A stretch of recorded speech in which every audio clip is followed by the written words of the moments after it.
স্ত্রীকে রেখে দীর্ঘদিন প্রবাসে থাকা যাবে না।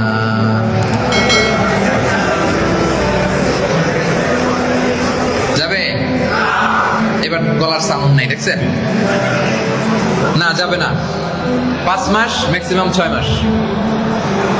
অনেক ডাকাত আছে 5 বছরও দেশে যায় না, আছে না নাই? না, এগুলো করবেন না। এই যে পরকীয়ার সমস্যা আমাদের দেশে, প্রবাসীদের, প্রবাসী বিদেশে পড়ে আছে, টাকা কামাবে, ঘর বানাবে, জমি কিনবে, আর এদিক দিয়ে স্ত্রী চলে গেছে আরেকজনের হাত ধরে। কি ভয়ঙ্কর অবস্থা!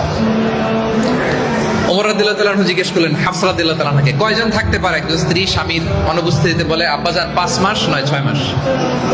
তাহলে 6 মাসের বেশি থাকা যাবে না।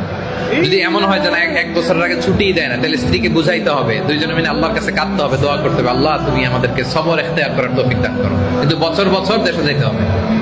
3 বছর, 4 বছর, 5 বছর যে আপনি বিদেশ করেন আর আপনার স্ত্রী পড়ে আছে দেশে, এটা করা যাবে? তো বুঝেন না কেন? যান না কেন দেশে? যাবেন, দেশে যাবেন, আল্লাহ সহজ করবে, আল্লাহর সাহায্য চাইবেন।